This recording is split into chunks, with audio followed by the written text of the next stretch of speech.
할렐루야. 우리 소망마을과 두보라마을에 하나님 은혜와 복이 가득하시기를 간절히 축복합니다.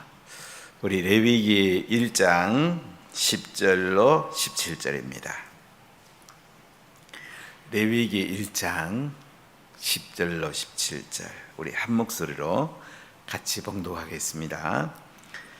만일 그 예물이 가축대의 양이나 염소의 번제이면 흠없는 수컷으로 드릴지니 그가 제단 북쪽 여호와 앞에서 그것을 잡을 것이요 아론의 자손 제사장들은 그것의 피를 제단 사방에 뿌릴 것이며 그는 그것의 각을 떼고 그것의 머리와 그것의 기름을 베어낼 것이요 제사장은 그것을 다 제단 위에 불 위에 있는 나무 위에 벌려놓을 것이며 그 내장과 그 정강이를 물로 씻을 것이요 제사장은 그 전부를 가져다가 제단 위에서 불살라 번제를 드릴지니 이는 화제라 여호와께 향기로운 냄새니라.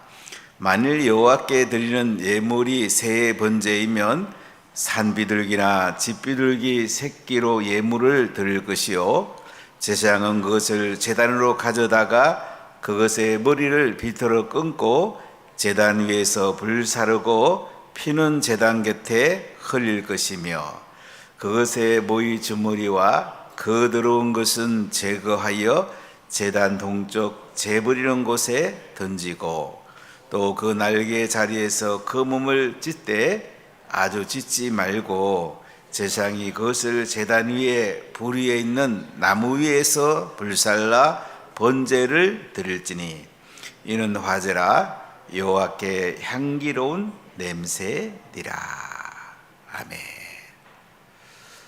유대인들은 성경 중에서 가장 중요한 성경을 레위기라고 그들은 말을 합니다. 레위기 우리가 읽어보면 이게 무슨 말이지?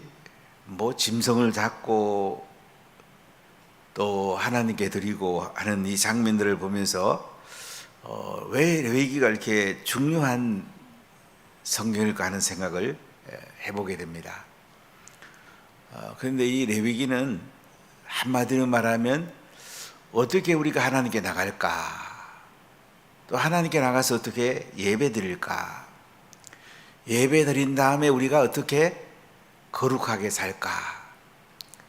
여기에 레위기에 초점이 맞춰져 있습니다. 특히 레위기를 읽으면서 십자가에 죽으신 예수님, 부활하시고 우리와 함께 계신 예수님, 성령의 기름 부음으로 우리에게 은혜 베푸시는 예수님을 바라보면서 레위기를 읽는 것이 중요합니다.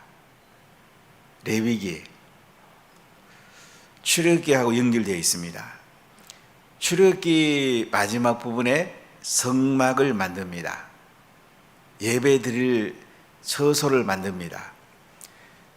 구름 기둥이 떠오르게 되고 하나님의 임재가 있고 하나님이 만나 주시는 성막을 만듭니다. 성막은 하드웨어라고 말할 수 있습니다. 성막은 어디서 우리가 예배를 드려야 되느냐? 이것이 성막입니다. 그럼 레위기는 뭐냐? 오늘 1장 1절을 한번 우리 읽어보겠습니다. 여호와께서 회막에서 모세를 부르시고 그에게 말씀하여 이르시되. 회막에서 모세를 하나님이 부르십니다. 히브리로 말하면 레위기는 바이크라 이렇게 시작합니다. 그가 부르셨다. 하나님이 모세를 3번 중요하게 부르시죠. 가시들기 나무 아래서 하나님의 부르심이 있습니다. 바로 앞에 가서 이스라엘 백성을 해방시켜라. 가시들기 나무 앞에서 하나님 모세를 부르셨고 그리고 시내산에서 십계명 받으러 올라갈 때에 하나님이 모세를 부르시게 됩니다. BC 1446년 경으로 알려져 있습니다. 그리고 여기 오늘도 부르시는데 여기는 어디서 부르냐면 회막에서 부르세요. 이때가 언제냐면 이제 성막이 다 건축되고 나서 이 성막에서 이 모세를 지금 부르시는 장면, 출애굽이 BC 1446년으로 보면 이제 시내산까지 오는 시간이 3개월 걸립니다. 오순절에 하나님께서 모세에게 십계명을 줍니다. 성막 계시를 줍니다. 그리고 성막을 만듭니다. 성막 완성이 출애굽하고 나서 1년 뒤에 완성이 됩니다. 출애굽 제2년 1월 1일에 성막이 완성이 됩니다. 그리고 2월 1일에 이제 성막을 메고 시내산을 떠나갑니다. 가데스 바네아를 향해서 가게 됩니다. 자, 이때 성막이 만들어지고 이제 성막을 메고 떠나기까지의 한 달 동안 시간이 있었는데 이때 하나님께서 모세에게 말씀합니다. 바이크라. 하나님께서 모세를 불러가지고 그에게 말씀하여 이르시되, 하나님이 세 번째 모세를 부른 장면입니다. 여러분 곰곰이 생각해 보면 하나님이 나를 언제 부르셨을까 한번 이렇게 생각해 보세요. 하나님의 부르심이 있습니다. 십자가에 죽으시고 부활한 예수님을 만난 거. 저는 78년 6월 25일 날 예수님을 만났습니다. 태초에 하나님이 천지를 창조하시니라. 하나님의 음성과 함께 인생의 목적이 열리고 예수님을 만났습니다. 그리고 81년 7월 달에 금강 있는 영동에서 수련회 가운데 예수님이 찾아오셔서 너는 주의 종이 되라. 이때 예수님을 만났고 예수님의 부름을 받았습니다. 그리고 시골에 사역하다가 88년 6월 29일 날 이제 제가 오암동에 있는 운하교회를 오게 되는데 그때 하나님이 특별한 은혜를 주셨어요. 제가 시골에 목회해 보니까 너무 재미더라고요. 평생 시골 목회할까? 김천쯤에 농촌 목회자 연구원을 만들어서 시골 교회를 잘 목회해서 농촌 목회자 훈련을 시키는 데 내 인생을 드릴까? 이런 생각을 기도한 적이 있었습니다. 그러다가 제 친구가 이제 온화교회 그 전도사로 오려고 이제 설을 했어요. 그 남부산교회 그 연목사님이 계셨는데 그분이 또 불러가지고 그 전사님이 저한테 하는 얘기가 이전사 온화교회 가면 딱 맞을 거야. 온화교회 한번 가보라고. 제가 이제 그 목사님하고 지금 목사님 되셨죠. 신학교 다니면 제가 이제 하나님 주신 특별한 그 소명이 있었어요. 목회하면 나와 혼자 초를 가든지 빈민초를 가든지 이 두 가지만 제 속에 늘 있었는데 결정적인 게 이제 일본의 우찌무라 일본의 그 사선을 넘어선 그분이 그 영향이 좀 많이 컸던 것 같아요. 그래서 좀 가난한 동네 가서 목회해야 되겠다 이런 마음이 있었는데 제가 88년에 오한동에 왔을 때 제 마음이 참 그게 와닿았어요. 화장실 냄새도 굉장히 된장 냄새처럼 너무 좋았고 근데 하나님이 특별한 부름이 있어서 제가 이제 오암동에 와서 목회를 했습니다.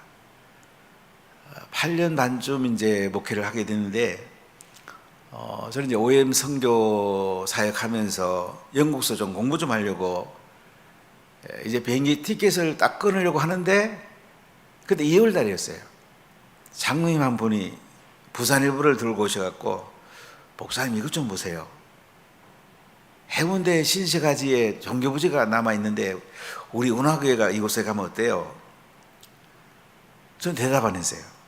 4월 28일 날 비행기표 끊으려고 지금 비행기표 보고 있는데 얘기를 하시니까 제가 왜 저런 거 물어보시지? 나는 운하교회에 지금 떠려고 지금 준비하고 있는데 그런데 제가 성함 말씀드려도 되는지 모르겠네.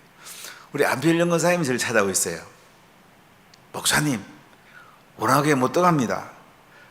하나님이 목사님 계실 때 운하교회가 부흥이 된다고 그랬는데 대부흥기가 온다고 그랬는데 어디 가시려고 그럽니까? 안필령 권사님이 저한테 이런 얘기를 하셔서 또 뭐지? 권사님 기도는 정말 많이 하시잖아요. 우리 안 권사님 정말로 생명 내놓고 기도하시는 분이신데 왜 권사님이 저런 말씀하시지? 그때는 집사님이실 때인데요. 그렇게 기도하는 가운데 이제 결국은 제 아내한테 물어봤어요. 여보 어떻게 하면 되겠나? 나는 좀 공부를 하고 싶은데 또 선교도 하고 싶고 제가 제일 하고 싶은 게 이제 선교하는 거하고 좀 목회를 잘하기 위해서 공부하는 거였어요. 그래서 제 아내가 여보 우리가 떠나가는 것도 중요한데 하나님 뜻을 한번 물어보자. 아니 어떻게 하나님 뜻을 물어봐? 공동회 해보고 공동회 부결되면 우리가 영국으로 떠나가면 되고 공동회에서 남으라 그러면 어쩌겠나? 운하교에 있으라는 뜻 아니겠냐 이제. 제 아내가 참 기도를 많이 해요. 그때 참 많이 했어요.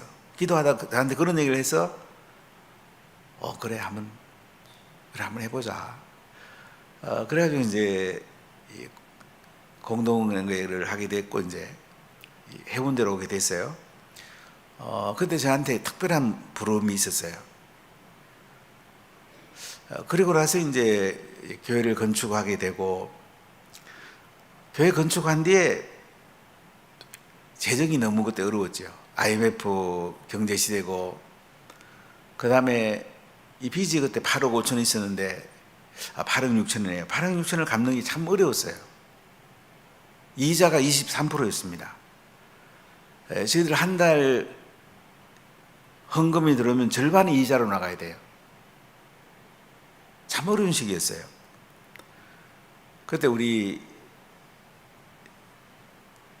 리더십 가운데 우리 장로님 한 분이 목사님 빚 갚고 선교하죠. 선교가 중요하지만은 빚을 놔두고 선교하겠습니까? 이렇게 말씀을 하셨어요. 그래서 제가 하나님께 깊이 기도해요. 저는 이제 선교하려고 목회를 했는데 선교 중심의 목회를 하려고 했는데 또 빚 갚고 선교 언제 하지? 제가 여기서 깊이 기도했는데 하나님께서 너무 선명하게 말씀했어요. 얘야 선교해라. 빚은 내가 갚아주마. 너무나 선명하게 하나님 말씀했어요. 그리고 그 다음에 이제 당의하면서 장로님 참 빚을 갖고 선교하는 건 너무 소중한데 그래도 선교를 먼저 해야 안 되겠습니까? 빚은 하나님이 다 갚아주실 것입니다. 그래서 이제 우리 장로님들이 함께 해주셔서 선교 중심으로 우리 교회를 세워왔습니다. 아무리 어려도 선교비는 안 썼어요. 항상 우선했고 빚을 얻고 쩔쩔매도 항상 선교비는 제 시간에 보냈고 선교비는 항상 선교비로 썼습니다. 중요하게 여겼단 말이죠. 지금까지 여러분들이 함께 해주셔서 너무 감사하고 근데 중요한 거는 제가 이제 목회를 마무리하면 돌이켜 보니까 성경 중에 뭐가 제일 중요할까? 요한계시록을 제가 말씀 준비하고 선포하면서 제가 참 큰 은혜를 받았어요.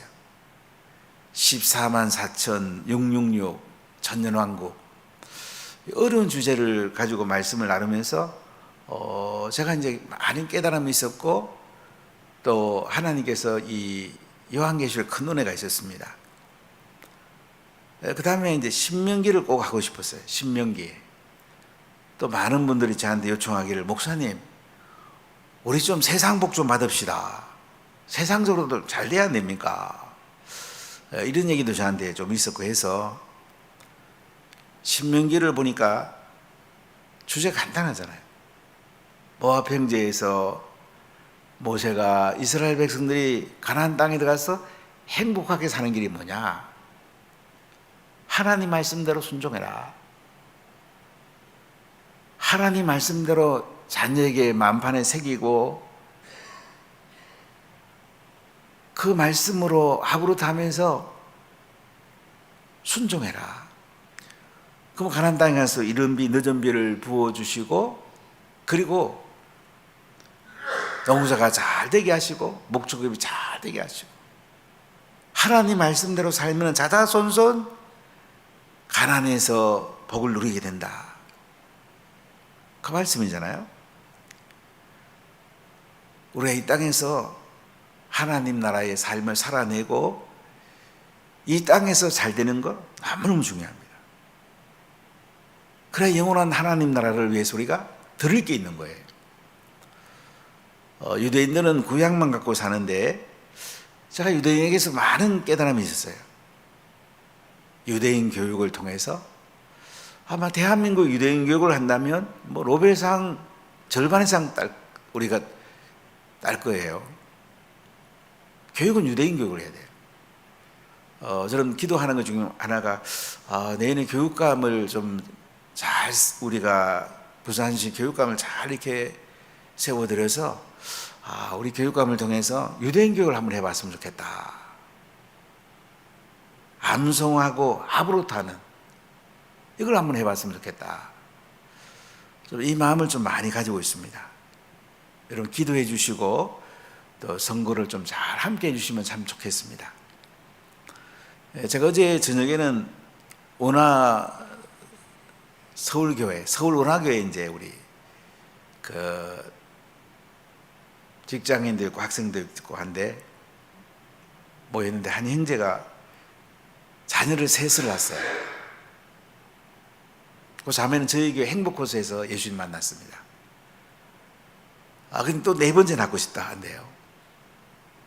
그래서 참 잘한다고 제가 격려하면서 자녀 중에 꼭 목사님을 한번 만들어라. 그리고 세계적 인재를 만들어라. 어렵지 않다.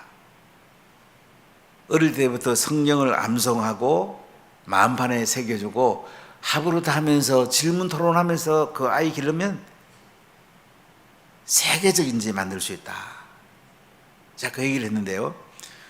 여러분 잘 한번 깨달아 보세요. 신약은 십자가에 죽으시고 부활한 예수를 믿음으로 구원받는 데 초점이 있어요.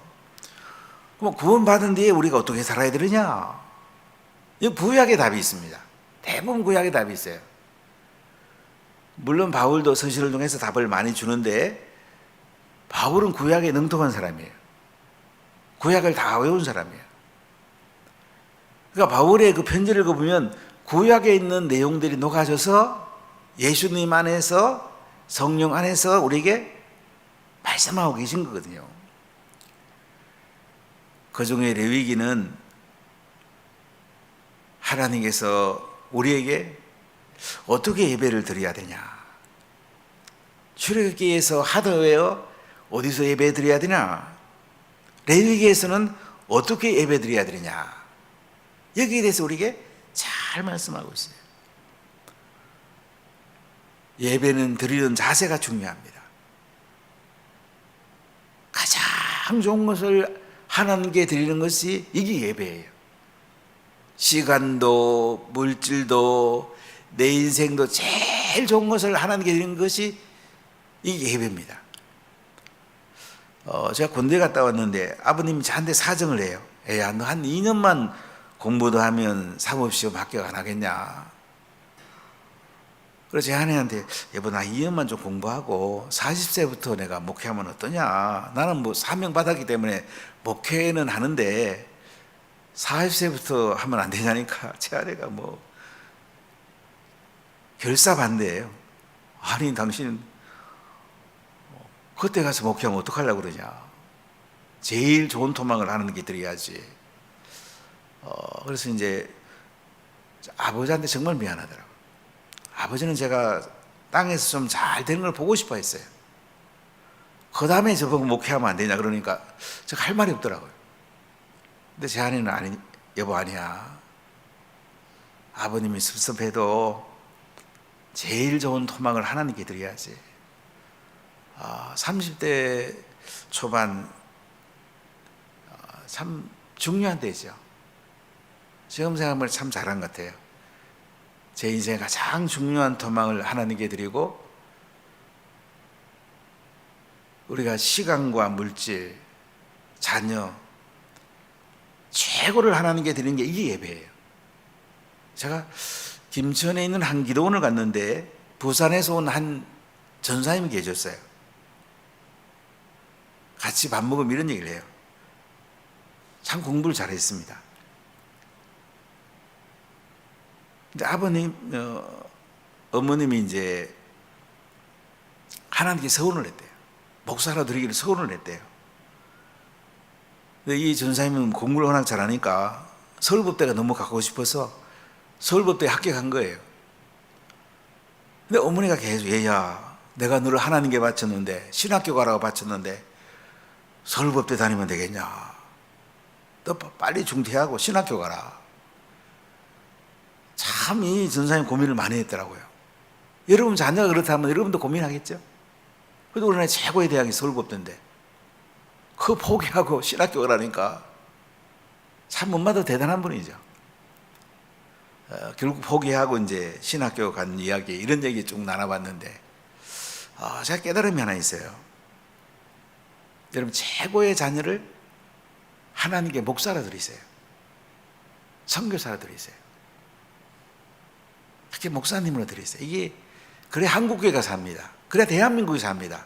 안 그러면 대한민국은 굉장히 위태롭습니다. 제일 좋은 자녀, 제일 좋은 시간, 제일 좋은 물질, 제일 좋은 인생의 한 토막을 하나님께 드리는 거, 이게 최고의 예배예요. 우린 돈 벌어서 자녀들을 좋은 대학 보내서 세상에 크게 출세하고 이름 내고 이렇게 한번 해보고 싶은 게 부모들에게 많이 있잖아요. 근데 그걸 넘어서 해야 돼요. 그거 중요합니다. 그런 마음 필요하죠. 그러니까 그걸 넘어설 필요가 있어요. 우리 레위기를 보면 그걸 넘어설 수가 있어요. 참 모세는 40년 왕궁에서 왕자 교육을 받은 사람이잖아요. 미디안 광야에서 하나님과 함께 하면서 하나님께 교육받은 사람이잖아요. 얼마나 모세가 대단한 사람입니까? 하나님이 이 사람을 불러가지고 출애굽하게 하고 이제 시내산에서 해막이 만들어진 뒤에 모세를 불러가지고 말씀하는 거예요. 그 말씀하는 내용이 뭐예요? 야 모세야 이스라엘 백성들에게 이렇게 말해라. 이렇게 예배드리라고 말을 해라. 저 그 얘기잖아요. 그래서 번제 드리는 것으로 시작이 돼요. 3절에 보면 그 예물이 소의 번제이면 흠없는 수것으로 해막문에서 여호와 앞에 기쁘게 받으시록 드릴지니라. 자, 이게 보면 이제 번제라는 거는 이제 올라가다 의미가 있어요. 우리가 하나님께 전적 헌신이에요. 잡아서 다 하나님께 드리는 거예요. 소를 드리는 사람이 이제 소를 잡습니다. 잡기 전에 머리에 안수를 하게 되고 이 소에게 죄를 다 전가하게 됩니다. 그리고 가죽을 벗기고 이제 각을 떠가지고 내장은 또 씻어가지고 번제단 위에 올려놓는 거죠. 다 태워서 드리는 제사예요. 자, 그런데 오늘 10절 말씀을 같이 읽어볼게요. 만일 그 예물이 가축대의 양이나 염소의 번제이면 흠없는 수것으로 드릴지니. 그런데 소가 없는 사람도 있잖아요. 소는 비쌉니다. 그런 사람은 뭘로 예물을 드리냐? 양이나 염소를 번제로 드리라. 양이나 염소를 번제로 드리는데요, 흠없는 수컷으로 드리래요. 양이나 염소 중에도 제일 좋은 것으로 하나님께 드리래요. 양을 번제로 많이 드렸죠. 그러니까 하나님은요, 없는 걸 내놓으라는 분이 아니에요. 돈이 많은 사람은 하나님께 11조나 성경금이나 감사금이나 많이 하시고, 중간쯤 있는 분은 또 거기에 비유대로 하면 되고, 또 아주 없는 분은 뒤에 보면 이제 비둘기를 드리죠. 그러니까 뭐 많이 내놓으라, 그보다 더 중요한 건 뭐냐면 예배 드리는 자세가 중요하다는 거죠. 소를 드릴 사람은 소를 드리라, 염소나 양을 드릴 사람은 염소나 양을 드리라. 그래도 안 되면 비둘기는 드릴 수 있잖아. 집비둘기나 산비둘기를 드리라. 근데 드리는데 꼭 강조하는 게 뭐냐면 흠없는 수컷을 드리라. 제일 좋은 거 드리라 이거예요. 이스라엘 백성들이 이 제사를 잘 드릴 때는 하나님의 복을 팡팡 부어줍니다. 근데 흠없는 수컷을 드려야 되는데 흠 있는 거 드리고 안 좋은 거 드리고 어떻게 될까요? 하나님의 복이 끊어집니다. 결국 바벨론 포로로 잡혀가게 됩니다. 여러분, 최고의 예배를 드리십시오. 하나님 최고의 것을 부어줍니다. 하루의 시간 중에 제일 좋은 시간을 하나님께 드리세요. 여러분, 언제가 제일 좋습니까? 전 새벽이 제일 귀하기 때문에 새벽에 하나님께 시간을 드리는데, 이 번제는 아침 저녁에 이렇게 드렸어요.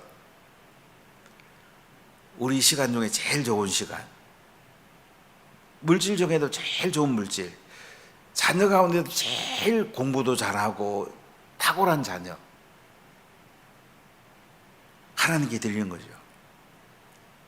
하나님 정말 귀하게 쓰시는 거죠. 우리 믿음의 선배들이 그렇게 했기 때문에 지금 교회가 있는 거예요. 우리가 이것을 소홀하게 되면 이 뒤에는 굉장히 위험합니다. 어떤 분은 30년 뒤에 한국 교회가 어떻게 될까?